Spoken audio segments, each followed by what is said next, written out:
Women are like a scorpion's bite.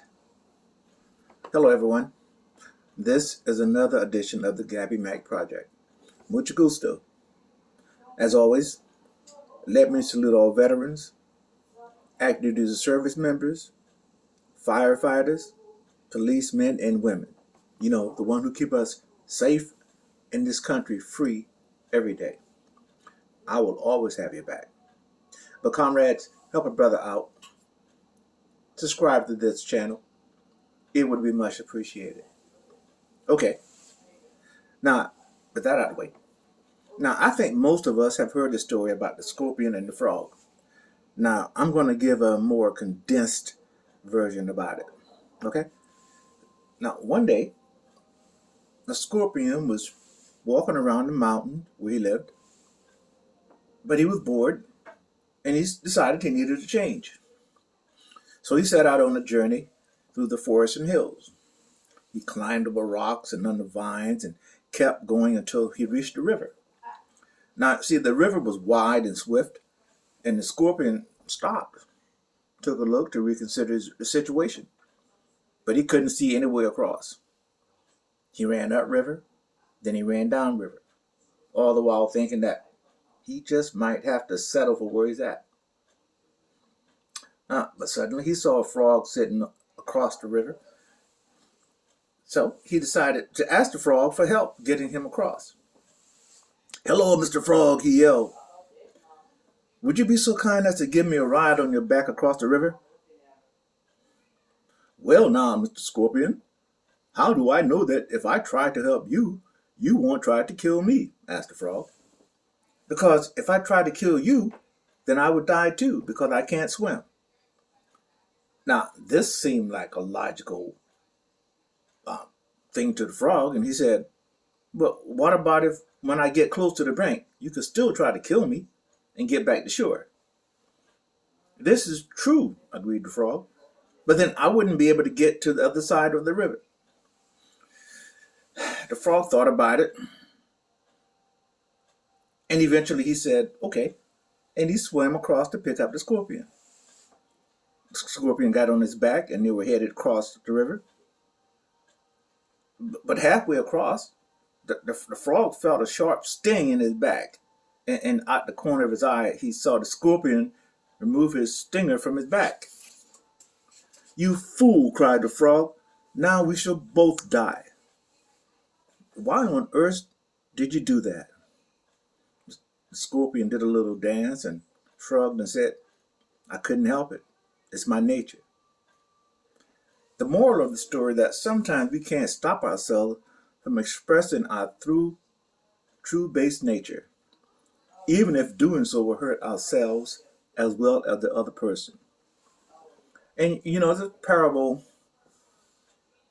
reminds me of modern women. But I'm going to let this brother tell you in his own words much better than I ever could. Men, listen and listen what.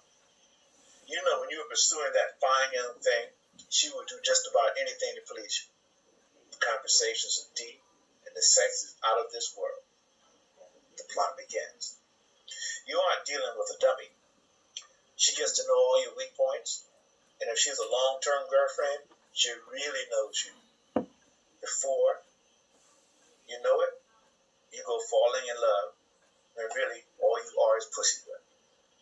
So you go out, purchase an expensive engagement ring, drop to one knee and ask her to marry you. All the while she knows that her trap is about to be sprung. That's step one. You see, women are very calculating, sneaky, and deceptive. And it hurts me to say it, but they are better at it than we men are. But I digress.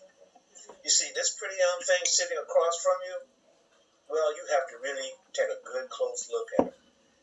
In her mind, she knows that her days of hotness are approaching its expiration date, especially if she had what I call adventurous 20s and early 30s. Her sexual marketplace value is going down. It's like gravity. With age, a woman loses value. You, my friend, are her out. She doesn't want to go through the rest of her life alone, unprotected. Marriage is this perfect safeguard. And there you stand, clueless. And you see, black women have it even worse, because only 1 out of 4 of them would ever get married. But back on circuit. Step 2. Now comes planning for the wedding and all that entails. Getting fitted for the tuxedos, spending money on a dance hall or whatever venue she wants to reception to be held at, so she can show her family and friends that she hit the jackpot. Now the big day has arrived. There you stand, all sweaty hands, waiting for the woman you have chosen to be your lifelong partner.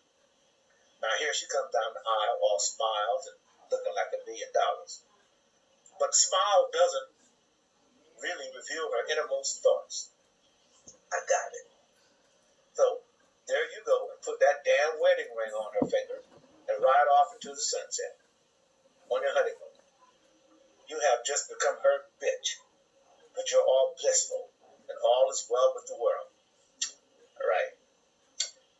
Step 3. This is when it starts to get a little painful.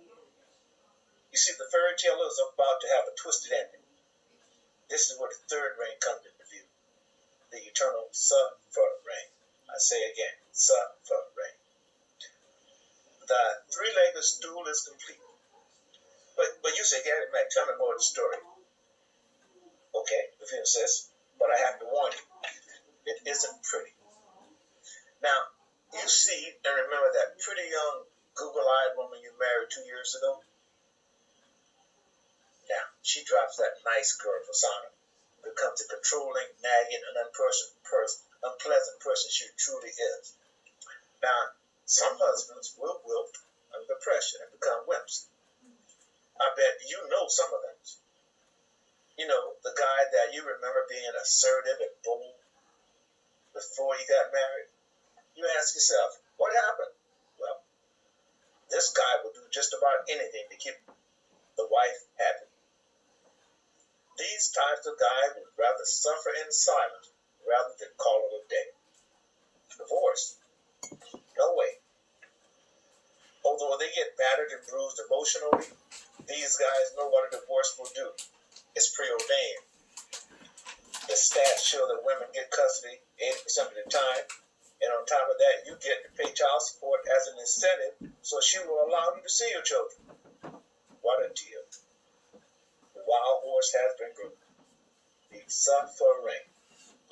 Most people know that marriage itself goes against the natural order of things, because men are naturally polygamous. But modern society has tamed them and have altered the natural order. It's in a man's nature to have sex with as many women as possible. But the marriage contract puts constraints on a man. Did you know that when a man gets married, the marriage stands a 50-50 chance of lasting? And the ones that do survive last an average of 11 years. 11 years. Yeah, sign me up for that. But let's say you make it 11 years. But in the end, it falls apart, ending in divorce. And you can be pretty sure that the wife filed for divorce. Yep. The stats show that 70% of divorce applications are filed by women. And why is that? Well, you see, women have little incentive to make their marriages work. After all, men usually bring more financial resources to the marriages, and men typically earn considerably more during the course of their lives. So, you see, women gain financially from the divorce. However, the man's financial situation is usually devastated by divorce because with most of his resources going to the divorcee, a man will have to start rebuilding his financial position from a low base. He's probably at a stage in life where it would be very difficult because you've gotten older. Does that make any sense? So, why do some men get married, knowing that they stand a 50% chance of succeeding? It's crazy. And once you are in it, it becomes very difficult for the man to leave the marriage. The woman knows that. With the current court system set up, men are trapped because should they decide to leave the marriage, the wife will get money and benefits no matter what. On the other hand, if a wife decides to divorce, she will still be rewarded with cash in the form of child support or alimony, or both. So it's a win-win-win for the woman. Isn't that a deal? Fellas, remember that wild, passionate sex you had before getting married? 1, 2, 3 years later, that's gone. You see, she knows she doesn't have to use sex to keep you around anymore. The marriage license took care of that. Sex becomes less infrequent and, quite honestly, probably quite boring. If you think it's just me, then listen to the words of a woman who has been married for 15 years. In her own written words, she says, being married is like having a gun, a loaded gun, in the hands of the wife. Now, she can choose to pull the trigger, or she can decide not to pull the trigger. But ultimately, the husband's life is in the wife's hand. And she goes on to say, quite honestly, no one should have the right to destroy another man's life. Now, I think, in general, marriage doesn't benefit men. Point blank, period, full stop. Just isn't any good reason to tie yourself down to one person forever. Forever is a very, very long time. And in the state today, you have a long lifetime, 60, 70, 80 years. Fellas, don't screw it up. You never know who you're going to meet along the way. And people are constantly changing during the course of their lifetime. Now, I don't necessarily recommend it, but if you're going to do anything closely resembling marriage, I suggest cohabitating. Men who live their lives like this understand that part of the deal is having good sex. Now, like that married woman said, marriage is a shit deal for men. So cut the best deal for yourself. I always ask the question, would you want to jump out of a plane if someone told you your parachute stood a 50% chance of opening? So my advice is, men, don't do it. Don't get married. Then you won't have to worry about getting divorced.